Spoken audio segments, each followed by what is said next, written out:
You don't need to focus. You don't need to remember anything. Just listen and let your thoughts pass. There's something about the night, isn't there? When the world goes quiet, when the noise stops, when everyone else seems to have found sleep except you. You're lying there, the room is dark. Maybe there's a sliver of light from somewhere, a street lamp, the moon, a crack under the door, and your mind is awake. Not racing, not panicking, just awake. And you wonder why. Why now? Why, after a whole day of noise and movement and distraction, does your brain suddenly have so much to say? Let me tell you something. You're not broken. You're not doing anything wrong. This is just what brains do when the world goes quiet. Night has a different texture than day. The air feels thicker. Sounds travel differently. A distant car sounds closer. A creak in the house sounds louder. Your own breathing becomes something you notice. And in that silence, in that darkness, your brain feels safer. Safer to wander. Safer to explore. Safer to bring up the things it didn't have time for during the day. Because during the day, you're busy. You're moving. You're talking. You're doing. Your brain is focused outward, on tasks, on people, on problems that need solving right now. But at night, there's nothing to do, nowhere to be, no one asking anything of you. And so your brain turns inward. It's not trying to torture you, it's not trying to keep you awake, it's just doing what it was designed to do, sorting, processing, checking. You might notice certain thoughts coming back. A conversation from 3 days ago, something you said that felt awkward, a decision you're not sure about, a face you haven't seen in years. And you wonder, why this, why now? The answer is simple, but it takes time to understand. Your brain doesn't stop working when you stop moving. In fact, in some ways it works harder. It just works differently. During the day, your brain is reactive. It responds to the world. But at night, when there's nothing to respond to, it becomes reflective. It looks back. It looks inward. And that's not a problem. That's not insomnia. That's not anxiety. That's just thinking. So if you're here, listening to this, and your mind is moving through thoughts like water through a stream, that's okay. You don't need to stop it. You don't need to fight it. Just let it move. Why thoughts get loud at night? Let me tell you what's happening inside your brain right now. There's a network of regions in your brain. Scientists call it the default mode network. It's a collection of areas that light up when you're not focused on anything specific, when you're daydreaming, when you're remembering, when you're just being. During the day, this network is quieter. Because you're busy, your attention is pulled outward. You're focused on tasks, on conversations, on the immediate world around you. But at night, when all those distractions fade, the default mode network wakes up. It becomes louder, more active, and it starts doing what it does best, making connections. It connects past to present. It connects memory to emotion. It connects what happened today to what happened years ago. And that's why, at night, a random moment from your childhood might suddenly appear in your mind. Or a conversation you had last week might replay itself. Or a problem you thought you'd forgotten about suddenly feels urgent again. Your brain is not racing, it's sorting. It's taking all the information from the day, every conversation, every image, every feeling, and it's trying to make sense of it, trying to file it away, trying to decide what's important and what isn't. And sometimes, in that sorting process, old things come back up, unresolved things, things that still have a little emotional charge to them. A worry you pushed aside during the day, a decision you haven't made yet, a person you miss, a regret you carry. These aren't intrusive thoughts. They're not signs that something's wrong with you. They're just unresolved loops, things your brain is still trying to figure out. And at night, when there's no distraction, when there's no noise, your brain finally has the space to bring them up again. It's checking, is this still important? Do we still need to think about this? Have we figured this out yet? And if the answer is no, if the loop isn't closed, your brain will keep bringing it back. Not to punish you, not to keep you awake, just to remind you this is still here, this still matters. Your brain is not racing, it's sorting. And the reason it feels so loud at night is because there's nothing else competing for your attention. During the day, your thoughts are one voice among many. But at night, they're the only voice.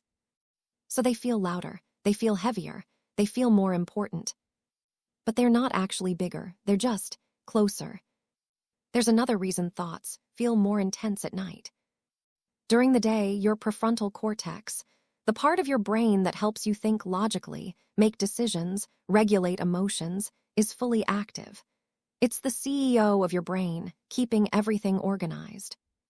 But as the day goes on, as you get tired, the prefrontal cortex starts to quiet down. It needs rest. It uses a lot of energy, and by nighttime, it's running on fumes. And when the prefrontal cortex goes quiet, other parts of your brain become louder. The emotional centers, the memory centers, the parts that don't think in logic, they think in feelings. That's why at night, small problems feel bigger, why regrets feel sharper, why worries feel more real. It's not because they are bigger. It's because the part of your brain that would normally put them in perspective is tired. Your brain is not racing, it's sorting. And it's doing it without the usual filters. So if you're lying there, and a thought feels overwhelming, if a memory feels too heavy, if a worry feels too big, just remember, this is your tired brain talking. This is your brain without its daytime defenses. In the morning, when your prefrontal cortex wakes up again, when the light comes back, when the world starts moving, these same thoughts will feel smaller, lighter, more manageable. Nothing is actually worse at night. It only feels closer. Your brain is not racing, it's sorting. And sorting takes time. Strange night brain facts.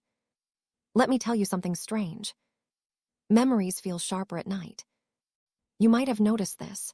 A memory from childhood that you haven't thought about in years suddenly appears, vivid and clear. You can see faces, hear voices, feel the temperature of the air. Why does this happen? Because at night, your brain is in a different state. The usual noise is gone. The usual distractions are gone. And in that quiet, memories have more space to surface. During the day, your brain is focused on the present, on what's happening now, on what needs to be done next. But at night, without that forward momentum, your brain drifts backward. It moves through time more freely. It revisits old moments, old places, old feelings. And because your emotional centers are more active at night, those memories don't just appear, they feel real. They feel alive. You might remember a conversation you had 10 years ago, and suddenly, you can hear the exact tone of the other person's voice. You can see the way the light was hitting their face. You can feel the emotion you felt in that moment. It's not that the memory has changed. It's that your brain is accessing it differently. At night, memories aren't just data. They're experiences. Here's another strange thing. Regrets surface more at night. You know the ones I'm talking about. The things you said that you wish you hadn't. The things you didn't say that you wish you had. The choices you made. The choices you didn't make. During the day, you can push these away. You can stay busy. You can focus on other things. But at night, when there's nowhere to hide, they come back. Why? Because your brain is checking. It's asking, did we learn from this? Have we resolved this? Do we need to think about this more? Regrets are just your brain's way of trying to protect you, of trying to make sure you don't make the same mistake again. But here's the thing, most regrets don't actually need to be solved. They just need to be acknowledged, felt, and then released. Your brain doesn't always know the difference. So it keeps bringing them back, not because you need to fix anything, just because it thinks maybe this time, you'll figure something out. But you don't have to. You can just let the regret sit there. You can notice it. You can say, yes, I remember, I see you. And then you can let it pass. Another strange fact, imagination feels stronger at night. Have you ever noticed that? The way your mind can create entire scenarios at night that feel so real, so vivid, that they almost seem possible. You imagine a conversation that hasn't happened yet. You imagine a future that might never come. You imagine a problem growing bigger and bigger until it feels unsolvable. This isn't anxiety. Well, sometimes it is, but mostly it's just your imagination doing what imagination does. At night, without the constraints of reality, without the logical part of your brain fully engaged, your imagination is free to roam, to create, to explore possibilities. And sometimes those possibilities are beautiful. A dream you want to pursue, a person you want to see, a place you want to go. But sometimes those possibilities are frightening, a fear that feels too real, a worst-case scenario that plays out in your mind like a movie. Your brain doesn't distinguish between real and imagined when you're tired. It treats both as if they're happening. So a thought about something that might go wrong tomorrow can feel as real as something that actually went wrong today. But it's not real, it's just imagination. And imagination, at night, is powerful, but it's still just imagination. One more strange thing: time feels distorted at night. Minutes can feel like hours. Hours can feel like minutes. You look at the clock and you're sure it's been 30 minutes, but it's only been 5. Or you're sure it's only been 10 minutes, but an hour has passed. Why? Because your brain's sense of time is tied to activity, to change, to events. During the day, things are happening. You're moving through time by moving through tasks, through conversations, through moments. But at night, when you're lying still, when nothing is happening, when there's no external marker of time passing, your brain loses its anchor. Time becomes elastic. It stretches and contracts based on how you're feeling, what you're thinking, whether you're calm or anxious. If you're lying there peacefully, time might pass quickly. You might drift in and out of thoughts without noticing. But if you're lying there worrying, time slows down. Every minute feels heavy. Every thought feels like it's taking forever. And that's not your fault. That's just how the brain experiences time when there's nothing to measure it against. So if you're lying there, and it feels like you've been awake for hours, and you're wondering when sleep will come, just know, time is moving differently for you right now. But it's still moving. And eventually, it will carry you where you need to go. The brain's ancient night watch. Let me tell you a story about your brain, a story that goes back thousands of years. Imagine you're an early human. It's nighttime. You're lying in a cave or under the stars or in a shelter made of branches and leaves. The world is dark, and in that darkness, there are dangers. Predators, rival groups, the cold, the unknown.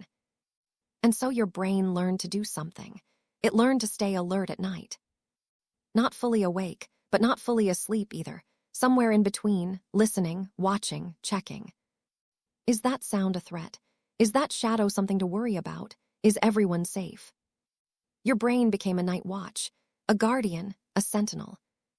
And even though we don't live in caves anymore, even though the dangers have changed, even though you're lying in a bed in a safe room with a locked door, your brain still remembers. It still has that ancient instinct to stay alert when it's dark. That's why at night, small sounds feel louder, why shadows feel more ominous, why your mind scans for problems even when there are none. Your brain is not trying to keep you awake. It's trying to keep you safe. It's doing what it was designed to do, what it learned to do over thousands of years of human evolution. And that's not a problem. That's not something you need to fix. That's just your brain being a very, very good night watch. For early humans, the ones who survived were the ones whose brains stayed alert, who noticed the snap of a twig, who woke up at the sound of movement, who didn't sleep too deeply. And so, over time, natural selection favored brains that were vigilant at night, brains that checked, brains that stayed partially awake.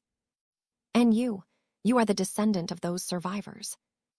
Your brain is good at this, maybe too good. Because now, when there's no predator, when there's no danger, when there's nothing to be vigilant about, your brain still does it anyway.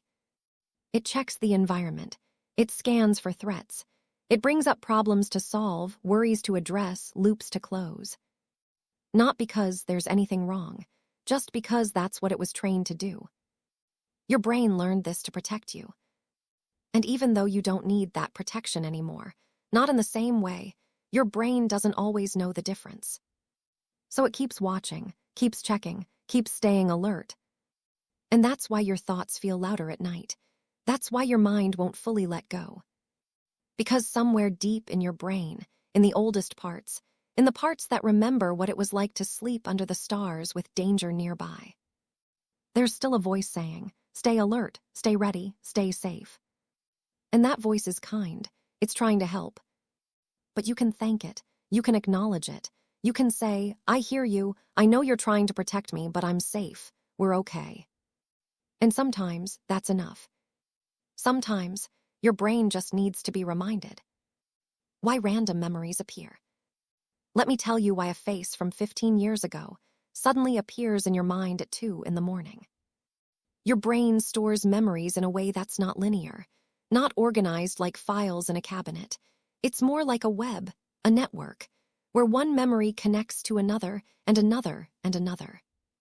And at night, when your brain is wandering, when it's moving through that network freely, it can stumble onto anything. A smell from childhood, a voice you haven't heard in years, a moment that felt insignificant at the time but somehow stayed with you. These memories don't appear because they're important. They appear because your brain is in a state of free association. It's making connections. And sometimes, those connections lead to unexpected places. You might be thinking about something that happened today, and that thought reminds you of a feeling. And that feeling reminds you of a time you felt that way before. And that time reminds you of a person.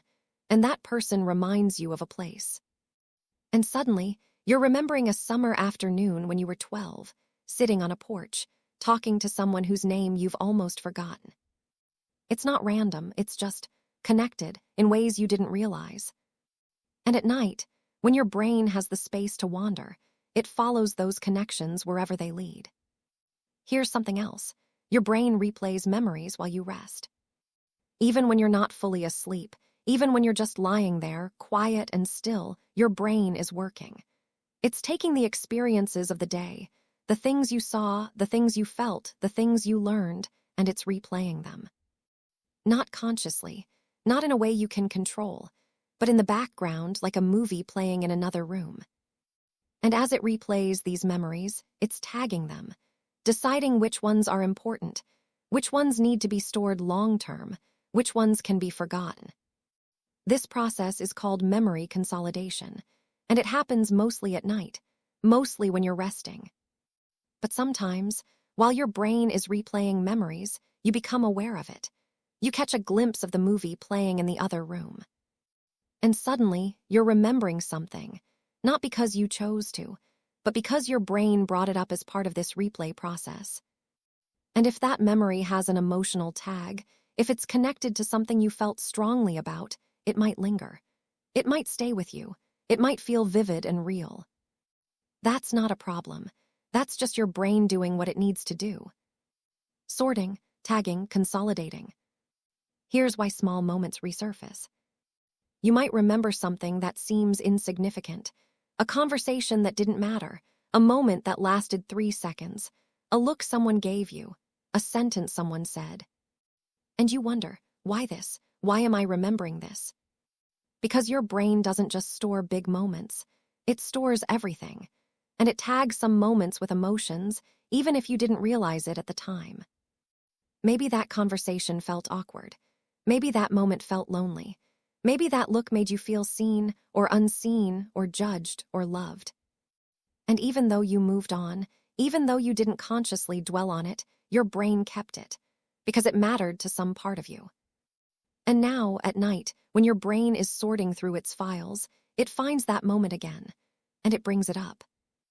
Not to torment you, not to distract you, just to check, does this still matter? Do we still need this? And sometimes the answer is yes. Sometimes that small moment is connected to something bigger, a pattern you didn't notice, a feeling you didn't name. And sometimes the answer is no. Sometimes it's just a memory that doesn't need to be there anymore. And once you've seen it, once you've acknowledged it, your brain can let it go. This is why faces and voices appear at night. Your brain stores people in a special way. Faces are processed in a dedicated part of your brain. Voices are processed in another, and both are deeply connected to emotion. So when your brain is wandering at night, when it's moving through memories, it often stumbles onto people. People you knew, people you loved, people you miss, people you've forgotten. And for a moment they're there, vivid and real. You can see their face, hear their voice, feel the way they made you feel. And then, just as quickly, they're gone. This isn't haunting. This isn't your brain being cruel. This is just memory. This is just the way your brain holds onto the people who mattered to you. Even if they're not in your life anymore, even if you haven't thought about them in years. Your brain still knows them, still keeps them, still brings them back sometimes when the night is quiet and the world is still. And that's okay. You don't have to do anything with these memories. You don't have to solve anything. You don't have to reach out. You don't have to feel guilty for remembering or guilty for forgetting. You can just let them be. Let them pass through, like clouds across the sky. Because that's all they are. Just memories, just faces, just voices. Here for a moment, and then gone again. The illusion of control at night. Let me tell you something important. Problems feel bigger at night. Not because they are bigger, not because anything has actually changed, but because of the way your brain processes information when you're tired. During the day, you have perspective, you have context, you have the ability to step back and see the whole picture. But at night, your brain zooms in. It focuses on the problem, and only the problem. It loses sight of everything else. So a conversation that went badly today doesn't just feel bad, it feels catastrophic. A decision you need to make doesn't just feel difficult, it feels impossible. A worry you have doesn't just feel concerning, it feels overwhelming. And in that state, with your brain zoomed in, with no perspective, with no context, you start to believe the problem is as big as it feels. But it's not. It's the same size it was this morning. It's the same size it will be tomorrow morning. The only thing that's changed is the way you're seeing it. Nothing is actually worse at night. It only feels closer. At night, solutions feel impossible. You might be lying there, trying to figure something out, trying to solve a problem, trying to make a decision. And every option feels wrong. Every path feels blocked. Every solution feels inadequate. And you start to panic. You start to think, I can't figure this out. I'll never figure this out. This is impossible. But here's the truth. Your brain is not designed to solve problems when you're tired. The part of your brain that thinks logically, that weighs options, that makes decisions, the prefrontal cortex, is exhausted at night. It's running on empty. It doesn't have the energy to think clearly. And so, when you try to solve a problem at night, you're trying to do complex thinking with a tired tool. It's like trying to build a house with a broken hammer. It's not that the house is impossible to build. It's that you don't have the right tool for the job right now. In the morning, when your brain is rested, when your prefrontal cortex is recharged, when you have energy again, the same problem will feel different. Solutions will appear, options will open up, paths will become clear. Not because the problem has changed, but because you'll be able to see it properly again. Nothing is actually worse at night. It only feels closer. Here's why morning changes everything. In the morning, the world comes back. Light comes back. Movement comes back. Perspective comes back. And with that perspective, problems shrink. They return to their actual size. They become manageable again. This isn't just a feeling. It's biology. When you sleep, when you rest, your brain clears out the waste products that build up during the day. It recharges. It resets. And when you wake up, you're not just rested physically. You're rested cognitively. Your prefrontal cortex is back online. Your emotional regulation is back online. Your ability to think clearly is back online. So the problem that felt unsolvable at 2 in the morning might have an obvious solution at 8 in the morning. The worry that felt crushing at midnight might feel trivial at dawn. The regret that felt permanent at night might feel forgivable in the morning. Not because you've changed, not because the situation has changed, but because your brain has changed. It's rested, it's reset, it's ready to see things clearly again. Nothing is actually worse at night. it only feels closer.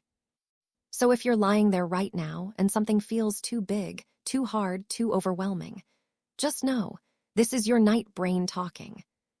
Your night brain is tired, it's zoomed in, it's lost perspective. But your morning brain will be different. And in the morning, you'll see this differently. Trust that. Your brain while you drift. Let me tell you what happens as you start to drift. There's a state between waking and sleeping, a threshold, a border. Scientists call it the hypnagogic state. It's the moment when your thoughts stop being thoughts and start becoming something else, something stranger, something more fluid. You might notice it happening. A thought that was clear a moment ago suddenly becomes vague. A sentence that made sense suddenly trails off into nothing. An image that was sharp suddenly becomes dreamlike. This is your brain letting go. It's not trying anymore. It's not holding on. It's not checking or sorting or solving. It's just drifting. And in that drift, reality and imagination start to blur. You might see images that aren't there, faces that shift and change, landscapes that make no sense, conversations that never happened. These are called hypnagogic hallucinations, and they're completely normal. Your brain is already starting to dream. It's just doing it while you're still slightly aware. And if you notice it, if you catch yourself in that state, it might pull you back. You might become more alert, more awake. But if you don't notice it, if you just let it happen, if you don't try to make sense of it, you'll drift deeper. Into sleep. In this state, your thoughts stop forming sentences. You might notice this. You'll start a thought and halfway through it will dissolve. It will become something else, or it will just stop. And you won't mind. You won't try to finish it. Because in this state, finishing thoughts doesn't matter anymore. Your brain is transitioning from the language of waking, linear, logical, verbal, to the language of dreaming, visual, emotional, symbolic. And in that transition, sentences break apart, words become images, logic becomes feeling. You might think you're still awake. You might think you're still lying there, thinking. But you're not really. You're in between. And in that in-between place, your brain is doing something remarkable. It's letting go of control. It's surrendering to sleep. And that surrender, that's what you've been waiting for. Your brain knows when it's ready. You might have been lying there for an hour, thinking, I need to sleep. I should be sleeping. Why aren't I sleeping yet? But your brain doesn't work that way. It doesn't respond to shoulds. It doesn't respond to pressure. It responds to safety, to readiness, to the right conditions. And when those conditions are met, when your body is relaxed enough, when your mind is quiet enough, when the world feels safe enough, your brain will let you sleep. Not because you forced it, but because it's ready. And if you're still awake right now, still listening to this, still lying there, that's okay. Your brain is still sorting, still checking, still settling. But it's getting closer. With every breath, with every moment of stillness, with every thought that passes through and then fades, your brain is moving toward sleep. You don't have to do anything. You don't have to try. You just have to let it happen. And it will. Soft ending. If sleep hasn't come yet, that's okay. Your brain knows when it's ready. Maybe you'll drift off in the next few minutes. Maybe it will take longer. Maybe you'll listen to the end of this and then lie there a little longer, and then, eventually, without noticing, you'll slip away. However it happens, it will happen. Because sleep always comes, eventually. And until it does, you can just be here, breathing, thinking, drifting. You don't have to fight your thoughts. You don't have to fix anything. You don't have to solve anything. You can just let them pass, like clouds, like water, like the night itself. And when sleep is ready, when your brain is ready, when the moment is right, you'll let go. And the night will carry you where you need to go. Until then, just breathe. And listen. And know that everything is okay. Claude is AI and can make mistakes. Please double-check responses.